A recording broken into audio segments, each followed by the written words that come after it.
तुकडेबंदी कायदा शहरी भागासाठी रद्द केल्याने जय हिंद सेनेकडून महसूल मंत्र्यांचे अभिनंदन करण्यात आले। शासन आदेश पारित व्हायच्या अगोदरच त्रुटी दूर कराव्यात यासाठी जय हिंद सेनेला पुढील आठवड्यात बैठक घेऊन जनतेला न्याय देण्यासाठी दुरुस्त्या केल्या जातील असे महसूल मंत्री चंद्रशेखर बावनकुळे यांनी जय हिंद सेना पक्षप्रमुख चंदनदादा चव्हाण यांना दिले। शिष्टमंडळात सातारचे उपजिल्हाप्रमुख सोमनाथ काळकुटे पाटील, मिरज शहर प्रमुख हुसेन शेख उपस्थित होते। महाराष्ट्रातील तुकडे जोड तुकडेबंदी कायदा रद्द केलाय, याचा फायदा ग्रामीण भागालाही व्हावा।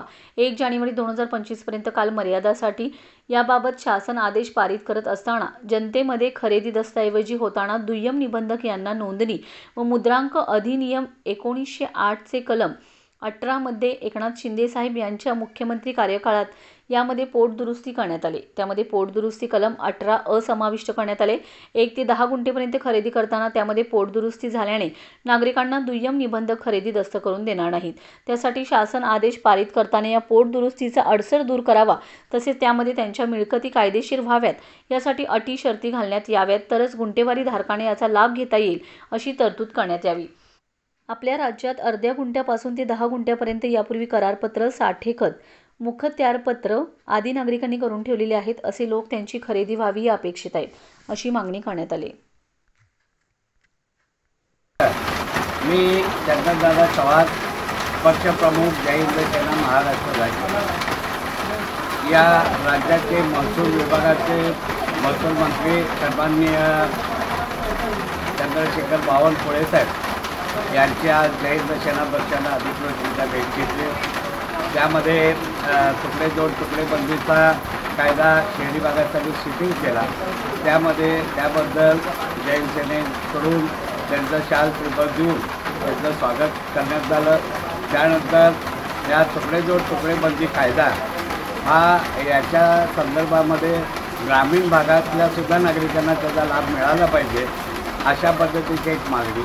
दुसऱ्या पद्धतीची मागणी, या राज्यातला गुंठा ते 10 गुंठ्यापर्यंत खरेदी दस्तऐवज करत असताना एकनाथभाई शिंदे साहेब मुख्यमंत्री असताना त्यांनी नोंदणी अधिनियम 1908 चे कलम 18 मध्ये 18 अ अशी दुरुस्ती केली आणि या राज्यामध्ये एक चांगल्या पद्धतीचा पाया घातला।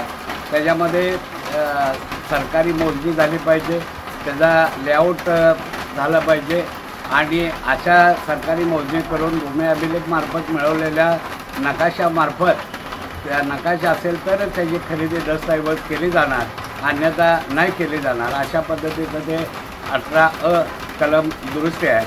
मग याबाबत आम्ही माननीय बावनकुळे साहेबांना आम्ही ही बाब लक्षात आणून दिले की ह्या त्रुटी आपणाला भविष्यामध्ये निर्माण होणार आहेत। या राज्यामधला दुय्यम निबंधक हा खरेदी दस्तऐवज करायला नागरिकांचे त्याला प्रतिबंध करणार, कारण आपणच हा कायदा पारित केला असल्यामुळं त्याच्यामध्ये 1 ते 10 गुंठ्यापर्यंतची शिथिलता आणावी अशा पद्धतीचं मागणीचं पत्र निवेदन आज आम्ही त्यांना बावनकुळे साहेबांना दिलेलं आहे। त्यावर सन्माननीय बावनकुळे साहेबांनी जय हिंद सेनेला एक आश्वासन दिलेलं आहे, पुढच्या आठवड्यामध्ये या संदर्भामध्ये एक टेक्निकली विषयाबाबत बैठक घेण्यात येईल।